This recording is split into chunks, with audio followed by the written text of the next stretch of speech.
You know, it's pretty wild how quickly a society's entire outlook can change. Today, we're going to zero in on a really specific and fascinating spiritual shift that happened in Japan, all inside of a single decade.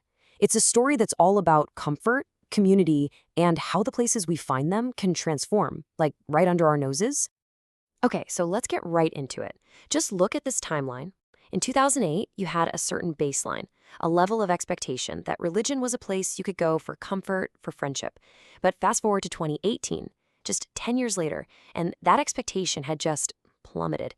And we're not talking about a slow, gradual drift here. This was a really sharp, measurable drop in an incredibly short amount of time. And that, right there, is the central puzzle we're tackling. What on earth happened in that decade? Why did a big chunk of the population just stop looking to traditional religion for these really fundamental human needs? That's the mystery we're going to try to solve together. To get to the bottom of it, we're going to have to put on our detective hats. The research points to 5 distinct clues, 5 interlocking reasons that help explain this massive shift. So let's break them down one by one. Our first clue is something that might seem kind of subtle at first. It's simply a drop in everyday, casual contact with religion.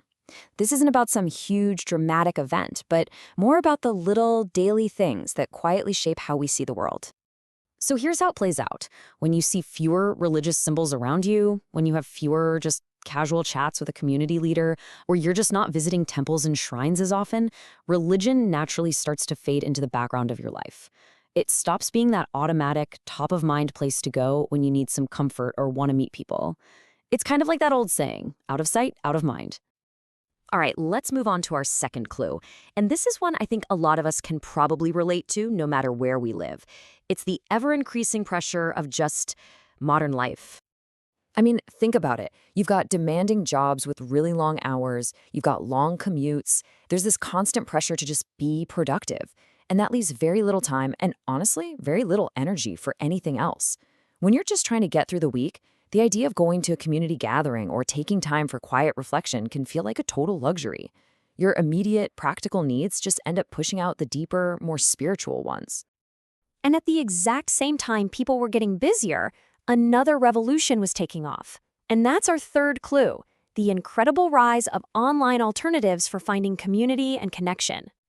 Now, this slide here really lays it out perfectly. Traditional communities, they require you to physically be somewhere at a specific time. But online communities, they're there for you 24/7, right from your couch.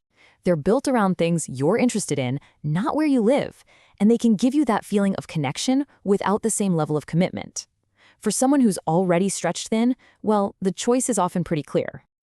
This all ties directly into our fourth clue, which is something that happens in pretty much every society. A big generational shift in values. The way one generation sees the world isn't always how the next one is going to see it. You see, each new generation kind of reevaluates the beliefs and the institutions that were handed down to them. There's been this subtle but really powerful shift away from prioritizing the group and duty towards valuing individual fulfillment and personal expression. So what that means is younger generations might be finding their sense of meaning in places that feel more authentic to them, things like social causes or niche hobbies or online fandoms, instead of just inherited traditions. And that naturally leads to a different view on the role of all those traditional institutions.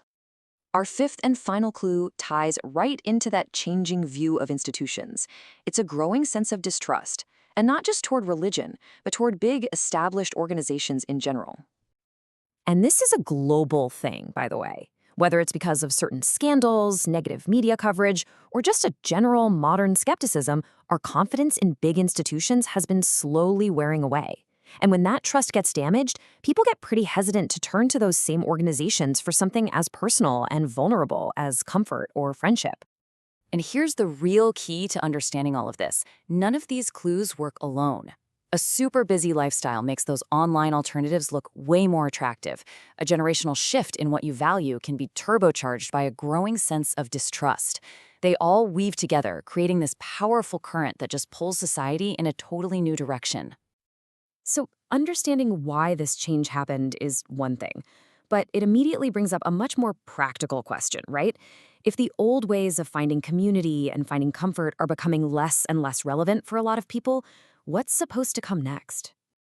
Well, the research actually offers a path forward, and not just for religious groups, but really for any organization trying to build a community today.